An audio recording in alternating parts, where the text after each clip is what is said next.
Yeah, I would like to tell you how I got introduced to this thing. This thing, what we're doing right now, this transformation. I had no clue. It was like 1967 and I was working for the government. I was sent to Palo Alto to work on electronics communications equipment, digital, high power to guide missiles and aircraft. So it was a very serious time of my life. And I spent Monday and Tuesday at a place called Berrien.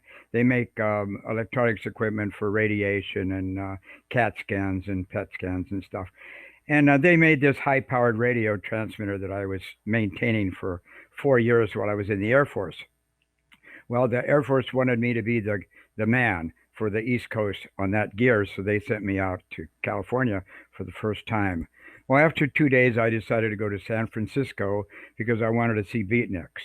Well, I got on North Shore, and they said the beatniks are finished, that it's all about hippies, and they sent me to Haight Ashbury. Well, to make a long story short, about 2 days later, I ended up at the drugstore cafe. Now, I don't know what was going on, but I asked a lot of questions. Nobody would sell me any pot because I looked like I worked for the government. So I wasn't having any luck with getting high, and I'd never been high in my life. So I went back to my hotel room and I cleaned up and put on some kind of maybe a scruffy appearance, I don't know, so that I could fit in. And lo and behold, I end up on LSD. I didn't even know what it was.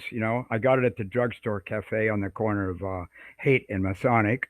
I don't want to tell you about the trip, but it went on for months, I think, off and on. And finally, I had to address this thing, like, what's going on? And they said, well, we're here to help you. And I said, what do you mean? And they said, well, we want to take your life. I go, what do you mean, take my life? And they said, well, we want to be in you. I said, what do you mean in you? I mean, they said, well, you're making a real mess of yourself. Look at your life, and you need help. Oh, I mean, I was a pretty outstanding character, in our society, but they didn't think so. So I finally said, okay, after 6 months of debate, I said, go ahead, we'll give it a try. So I let them have my life. They've had it ever since. And the question was, when did I meet these guys? And they said, oh, we were here before you were.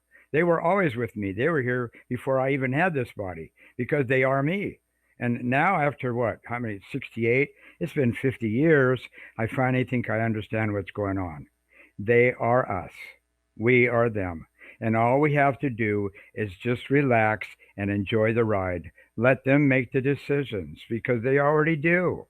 We're not even here. Our mind is trying to convince us that we know it's right. And hey, guess what? You're better off without it. I just love you. I love you, love you, love you. I wish I could do more for you, but if I could be quiet, maybe that would be a good start. Thank you.